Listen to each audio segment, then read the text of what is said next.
Long weekend ಅಂದ್ಬಿಟ್ಟು ನಾನು ನನ್ನ ಫ್ರೆಂಡ್ಸ್ ಎಲ್ಲ ಕೈಲಾಸಗಿರಿ ಟ್ರೆಕ್ ಹೋಗಿ ಸನ್ರೈಸ್ ನೋಡಬೇಕು ಅನ್ನೋ ಪ್ಲ್ಯಾನ್ ಮಾಡಿಕೊಂಡು ಬ್ಯಾಂಗ್ಳೂರನ್ನ 4 AM ಬಿಟ್ವಿ ಬೆಳಗ್ಗೆ.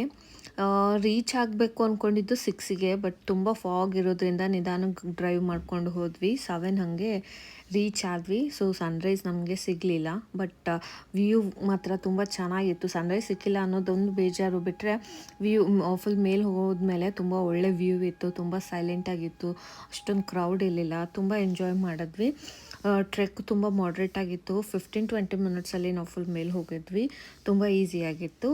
ಅದಾದಮೇಲೆ ಅಲ್ಲೆಲ್ಲೂ ತಿನ್ನೋಕ್ಕೇನು ಪ್ಲೇಸ್ ಇಲ್ಲ, ತಿನ್ನೋಕ್ಕೇನು ಸಿಗೋದಿಲ್ಲ, ನಾವೇ ಏನೆಲ್ಲನೂ ಕ್ಯಾರಿ ಮಾಡ್ಕೊಂಡು ಹೋಗಬೇಕು. ಆಮೇಲೆ ಹಂಗೆ ಬೆಟ್ಟದ ಮೇಲೆ ಒಂದು ಟೆಂಪಲ್ ಇದೆ, ಶಿವ ಟೆಂಪಲು. ಅದು ನೋಡ್ಕೊಂಬಿಟ್ಟು ನಾವು ಕೆಳಗಡೆ ಬಂದ್ವಿ. ಎಲ್ಲ ಹೊಟ್ಟೆ ಹಸ್ಕೊಂಡು ಕೆಳಗಡೆ ಬರ್ತಾಯಿದ್ವಿ. ಅಲ್ಲೆಲ್ಲ ಪ್ರಸಾದಕ್ಕೆ ಕರಿತಾಯಿದ್ರು. ಸೊ ನಾವು ಹೋಗಿ ಚೆನ್ನಾಗಿ ಬ್ಯಾಟಿಂಗ್ ಮಾಡಿಕೊಂಡು ನಾವು ಮುಂದೆ ಹೊರಟ್ವಿ. ಹೋಗಿ 200 ಮೀಟರ್ಸಲ್ಲಿ ಇನ್ನೊಂದು ಕೇವ್ ಟೆಂಪಲ್ ಇದೆ. ಕೇವ್ ಟೆಂಪಲ್ಲು ತುಂಬ ಚೆನ್ನಾಗಿದೆ. ಅದು ಮ್ಯಾನ್ ಮೇಡ್ ಕೇವ್ ಟೆಂಪಲ್ಲು. ಅಲ್ಲಿ ಪಾಂಡವರು ಅಜ್ಞಾತವಾಸ ಟೈಮಲ್ಲಿ ಬಂದಿದ್ರು ಅನ್ನೋ ಪ್ರತೀತಿ ಇದೆ. ತುಂಬ ಚೆನ್ನಾಗಿದೆ. ಸೊ ನೀವು ಏನಾದರೂ ಟ್ರೆಕ್ ಅಂದ್ಕೊಂಡು ಹೋಗೋದಾದರೆ ಈ ಕೈಲಾಸಗಿರಿ ಟ್ರೆಕ್ನ ನೀವು ಪ್ಲ್ಯಾನ್ ಮಾಡ್ಬೋದು. ತುಂಬ ಚೆನ್ನಾಗಿದೆ.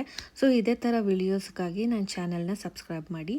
Thank you all for watching. Bye.